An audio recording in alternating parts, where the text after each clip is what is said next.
तो आप हमें बता सकते हैं कि जो बलात्कार हो रही हैं इसको हम कैसे रोक सकते हैं? आप हमें अपनी राय दे सकते हैं श्रोताओं की जो आग लग रही है दोष किसका है, किसको हम दोष दे सकते हैं, इस पर हम किसको दोष दें, ड्राइवर्स को या फिर पुलिस को? नमस्ते फीजी, देश की धड़कन रेडियो फीजी 2 पर मैं मोहिनी। हमारे साथ में शामिल हो जाइएगा दृष्टिकोण प्रोग्राम में हर सोमवार से शुक्रवार तक रात 7 से 8 बजे तक दृष्टिकोण प्रोग्राम में।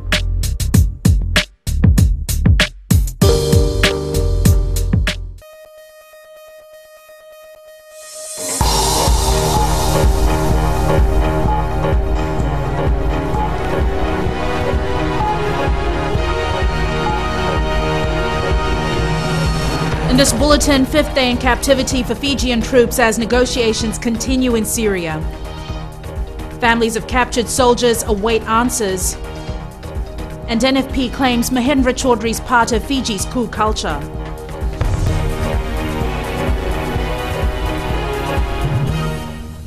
Good evening, I'm Jackie Spate and this is FBC News. Fijian troops captured by rebels have tonight spent 5 days in captivity.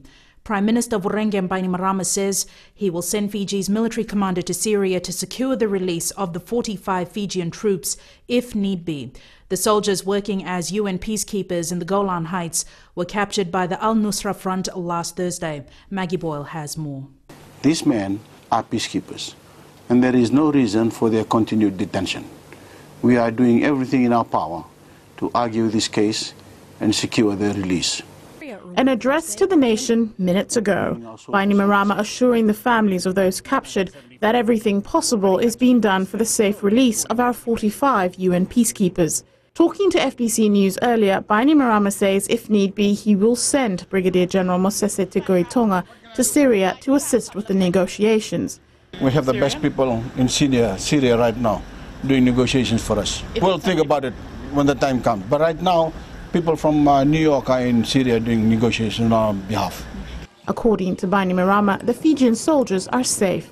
We have opened channels of communications with Al-Nusra Front, the armed group responsible for their capture, and negotiations are proceeding. Yesterday, the group released a photograph of our men who appeared to be in good health. The international support for our cause has been overwhelming. The location of the 45 Fijians is unknown.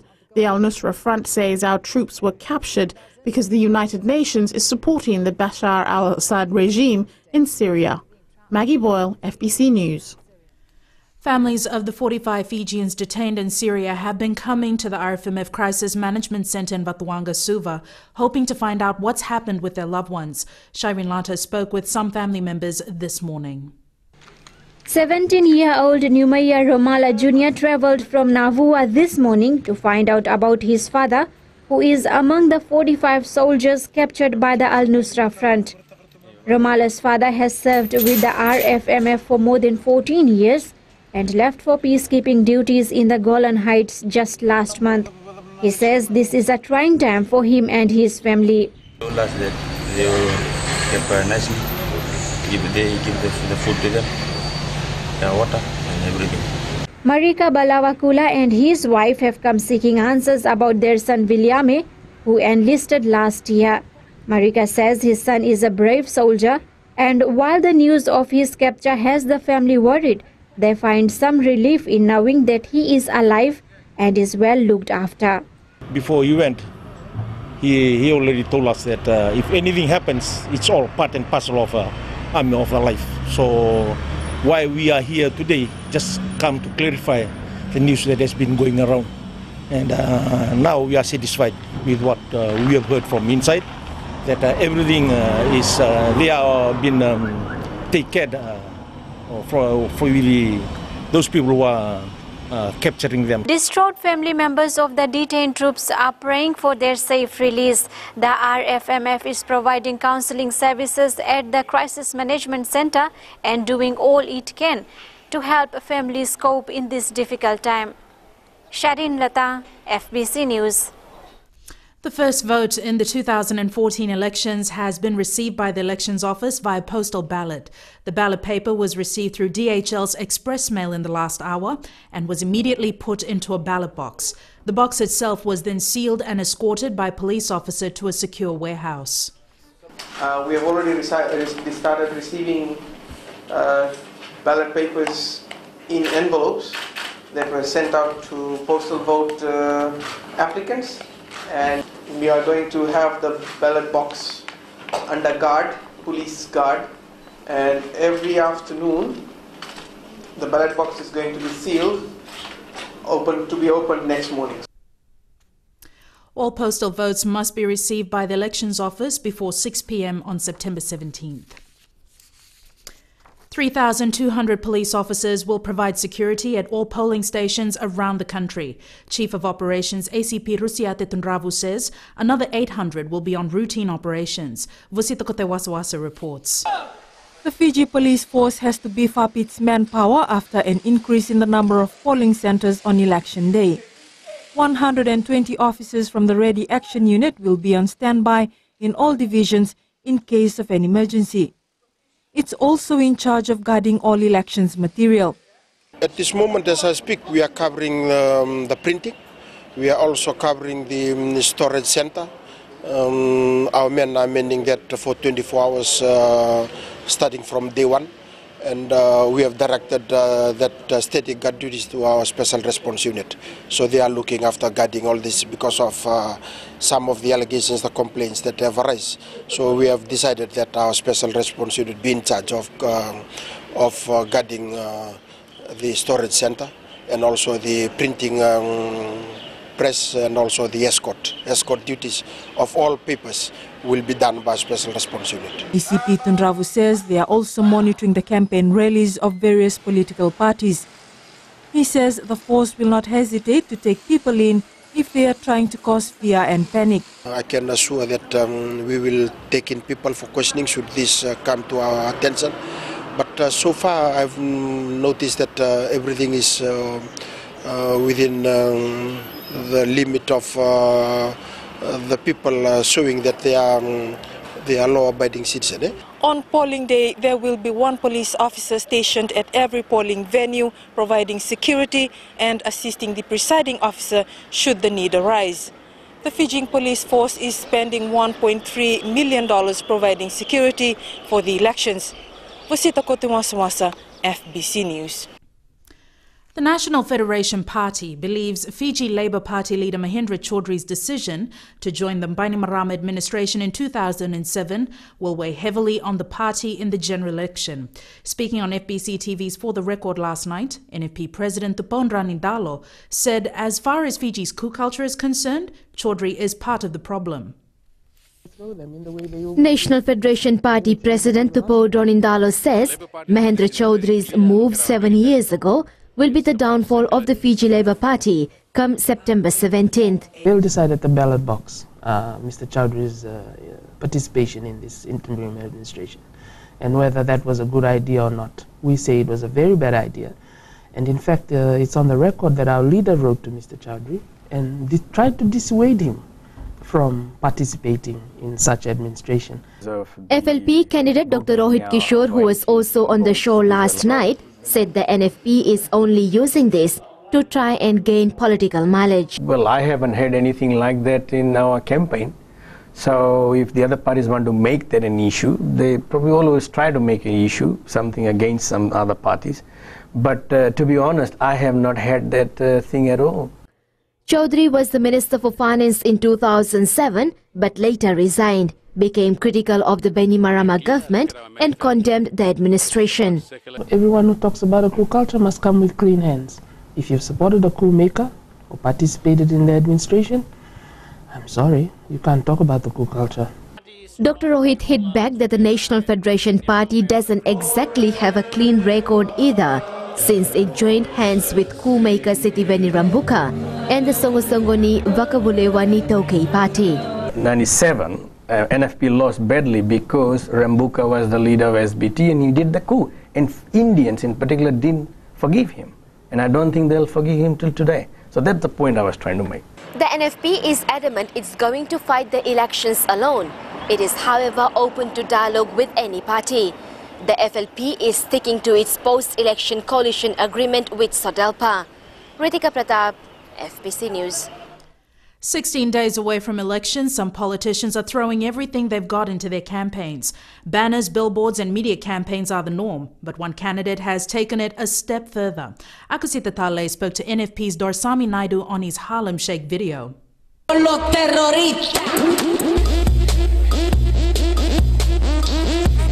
The video made by Dorsami Naidu's sons that has received nearly 2,000 likes on YouTube and more than 1,000 views on Facebook. But what made him decide to campaign in this manner using a Harlem Shake video? We are now getting back into the democratic mode, and we're about to transform into a modern democracy. So social media, we think, can be used by political parties to involve citizens in decision making, and this is the best way to mobilize them, persuade them to vote for a given party or candidate. Naidu has spent thousands of dollars in banners around the West, but there are more Harlem Shakes to come in the days ahead. And we're also going to put together interviews on important topics and put it on Facebook. And we've got a second video, the Harlem Shakes Volume 2, you could say, or Part 2. And that'll be coming on stream hopefully this week or end of this week. The former president of the NFP says the video has enabled him to reach out to young voters. I've been able to reach the younger group and people who normally do not find political campaigns very dry. And this has got them involved. That's the great thing. And they know what is happening in Fiji and what the political landscape is about. This is a new form of political advertising. Whether it catches on with other parties remains to be seen. Akusita Tale, FBC News. After the break, Raiwai flats finally ready for tenants to move in.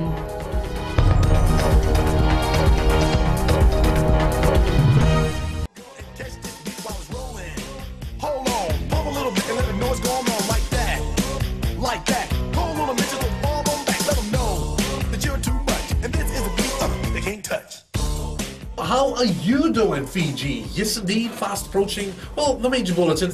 But before we even talk about the major bulletin, what about my little news flash? Oh my gosh, please don't let him get started on that again. Getting on the bus yesterday, and then he tells me, brother, move on to the other seat, because we can fit two people where you're sitting. Hey, you can't blame the dude for being honest, okay? There was nothing honest about what he said. Hi, I'm Pibil. And I'm Fina. Your daybreak duo on Gold FM. From Mondays to Fridays. From 6 a.m. to 9 a.m. Turn us on.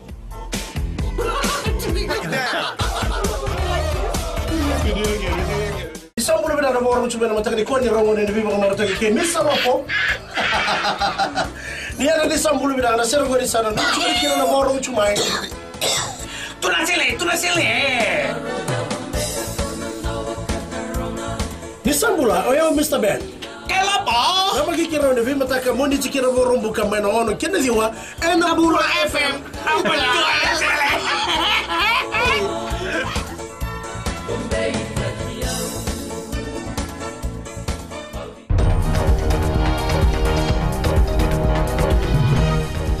Welcome back. This is FBC News. In the midst of campaigning, independent candidate Roshika Deo is facing financial difficulties. Deo says her Be the Change movement is focusing on smaller pocket meetings and door-to-door campaigns because of limited funding. She adds she has received tremendous support and has various teams across the country campaigning for her. At this stage, we just have a couple of thousands. Over the duration of the active campaigning period, we've had a few thousands of dollars. We don't have much money. We do our campaign in a very low minimum budget. That's why you don't see us doing rallies and other huge gatherings, because we can't afford to do that. So most of our fundraising is from individual donors or the volunteers or the people that are involved. We just use our own money. One of two independents in this year's election, Deo has chosen not to be part of a political party. A man in his 30s died in a road accident along Sariawa Road in Momi, Nandi at around 12 a.m. today. Police believe he fell asleep while driving and his vehicle veered off the road, tumbled twice and landed upside down. 3 passengers sustained minor injuries. The road death toll stands at 36 compared to 25 for the same period last year. Tenants have started moving into the public rental board flats in Raiwaisuva after being handed their keys by Prime Minister Rugby Bainimarama. 210 flats will be leased out to middle-income earners, providing housing for more than 1,000 people. Savara Tamboa has more details. More than 300 people applied for tenancy in these public rental board flats. We're looking at 110 for the 111 for the 2 bedrooms and $99 for the 1-bedroom flat.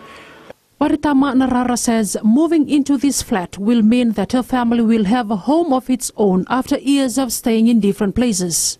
I feel happy because we have to get a house on our own. Like it's been 4 years we married, we renting. Then we stay with our in-laws. This morning I was happy because we'll have a house on our own.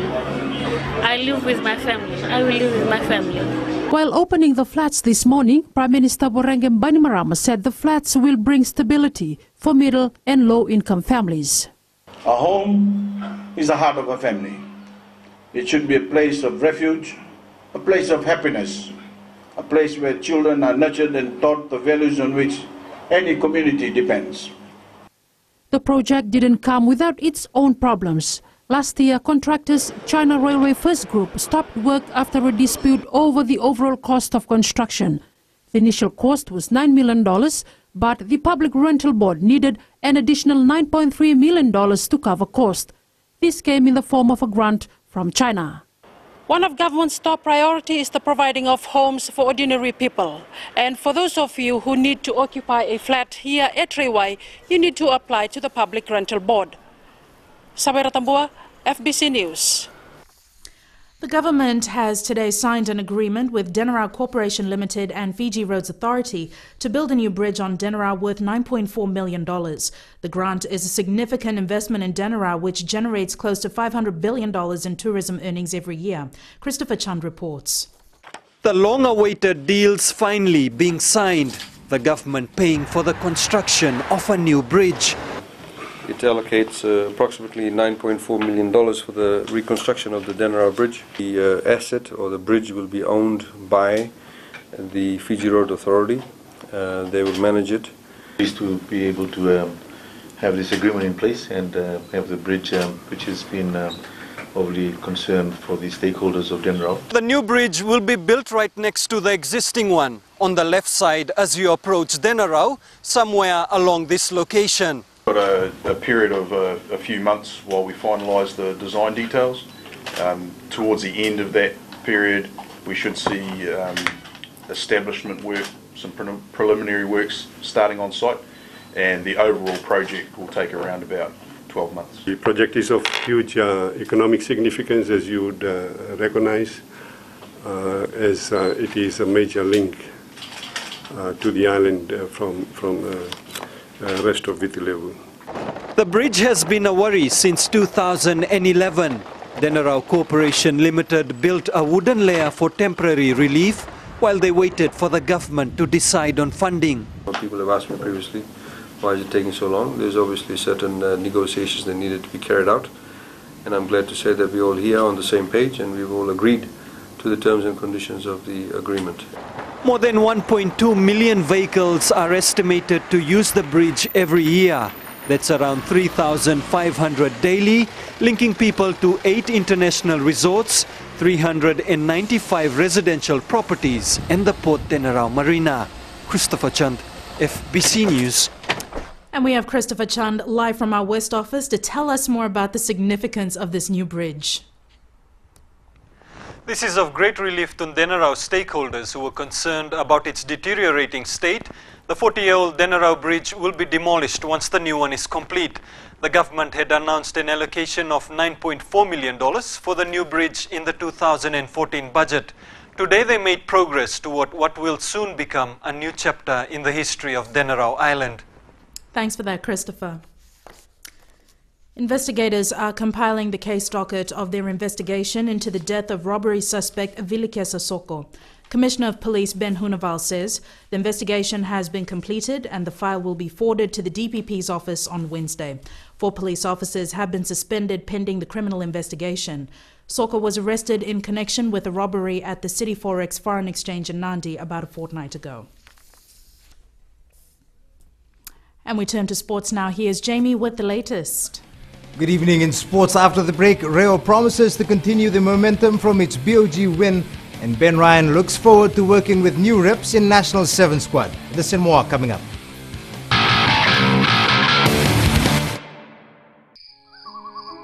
मेरा चांद मुझे आया है नजर, ऐ रात जरा थम थम के गुजर। छाया है नशा मेरे आंखों पर, ऐ रात जरा थम थम के गुजर। रह जाए ना प्यासा मेरा प्यार, मेरे बाहों में भर दे मेरा यार, ऐ रात जरा थम थम के गुजर, ऐ रात जरा थम थम के गुजर। हाय मिर्ची एफएम पर मैं हूं जितेंद्र शांडिल। शामिल हो जाएगा हमारे साथ टू नाइट शो में Monday to Friday from 7 PM to 12 AM। Mirchi FM.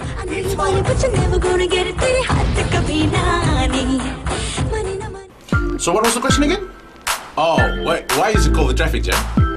Well, you know, the reason is it's because I have 2 really cool cars. Seriously cool cars. And I love drifting,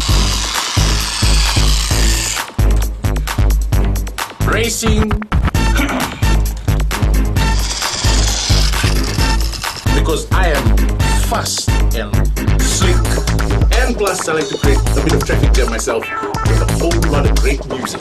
Burumnaka, my name is Real, your host and DJ, right here on the Today FM Traffic Jam every weekday from 3 PM to 7. Right here on Today FM, today's hit music.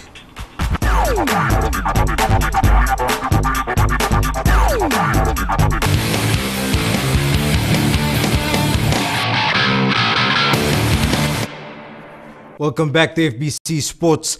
The Rewa football side caused a major overhaul in the top order of local soccer after capturing the Inc. Mobile Battle of the Giants title yesterday. Coach Marika Rondu says the rebuilding phase employed for the last 2 years has paid dividends and projects a bright future for the Delta Tigers. Tsalenda Dakadaka has more.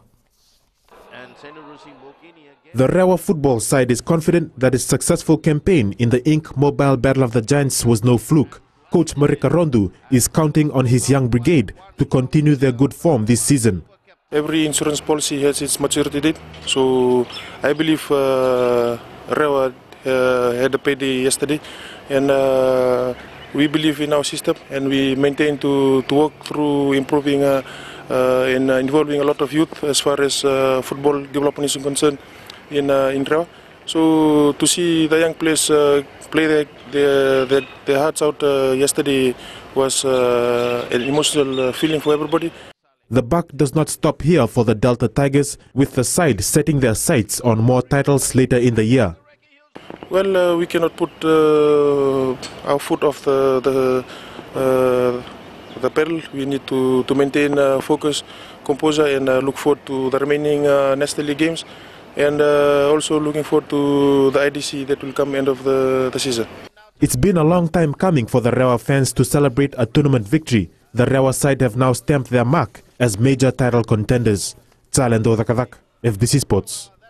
The Vodafone Fiji 7 squad marched into camp this morning to prepare for the 2014-2015 IRB World 7 Series. The 30 players will be in camp for the next 2 weeks and are expected to undergo a rigorous training program under coach Ben Ryan and trainer Aliveretti Dawanimbuka. Ryan says he's looking forward to working with the new players in the squad. Out of the 30 that are in that squad, 15 of them have never trained with me on the field. I've never had them in a rugby session, so that's going to be good. And looking at some of them, you know, natural wingers or outside backs, but you know, some of them are 95, almost 100 kilograms.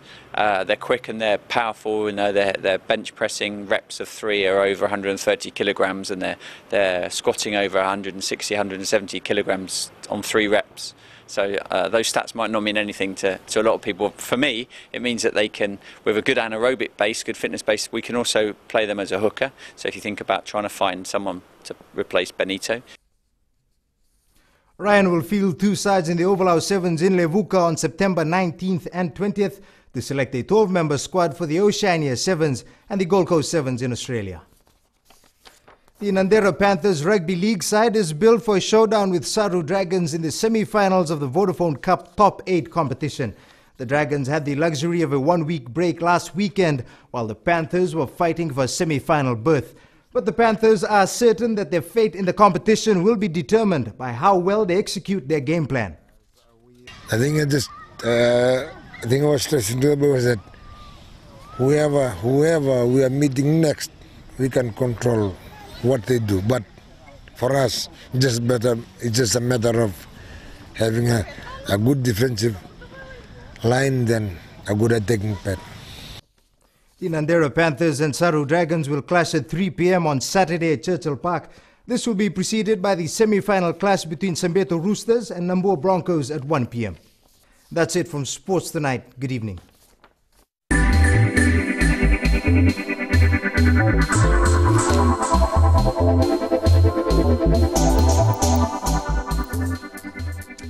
VB Holdings has declared an interim dividend of 7 cents per share for all shareholders for the first 6 months of the year, despite a drop in profit. The Fleet and Property Management Company recorded revenue of $1.8 million and a profit of $228,000. The dividend payout has been approved on expected improvements in performance in the second half of 2014 due to new fleet management contracts.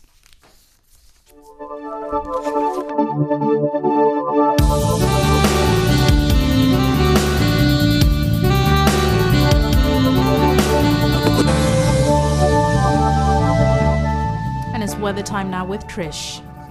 Thanks, Jackie. Looking at today's map, Suva and Sabasaba with similar conditions. Again, fair conditions in the morning with scattered showers in the afternoon. You folks in the west, Nadi, Lotoka, Ba, and also the friendly north, Lambasa, all had fair conditions throughout the day. Temperatures: Suva 28, Nandi, Lotoka 31, Ba 32, Lambasa 31, and Savu 28. Tomorrow's forecast, same as today. Suva Savu might have fair conditions in the morning with brief showers in the afternoon. Nadi, Lotoka, Ba, and Lambasa should have fine weather galore all throughout the day. For mariners, easterly winds 10 to 15 knots and moderate seas. Our image of the day, Wilson Chow sent this one in, taken off the Suva Harbour at night. If you have pictures that you'd like to share with us, we'll send them in into Citizens' Eyes at fbc.com.fj. Thanks so much for that, Trish. Recapping our top stories tonight, Prime Minister says Fiji is doing everything it can to secure the release of 45 Fijian troops captured by rebels in Syria. Families of captured soldiers await answers, and Fijian Elections Office receives the first vote cast in the 2014 elections via postal ballot. Now time for the Fijian Speak segment.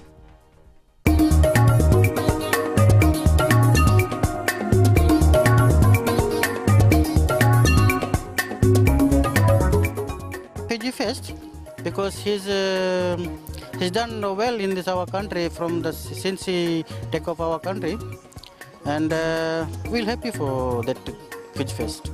I think his Fiji Fest is important to my Fiji Fest. Meanwhile, you can send us newsworthy pictures and videos on email citizenseyes@fbc.com.fj or share it with us via Facebook page FBC News. And if you're on Twitter, follow and tweet us your news tips at FBC News or simply hashtag FBC News. And to receive the latest headlines on your mobile phone, text subspace FBC to 777. That's News Tonight. Join us again at the same time tomorrow. Good evening.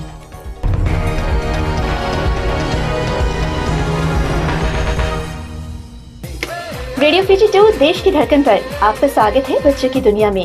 हमेशा की तरह आज भी हम आपके लिए कहानियाँ और कविताएं लेकर आए हैं और बच्चों आप हमें कॉल भी कर सकते हैं। नमस्कार, मैं हूँ पल्लवी।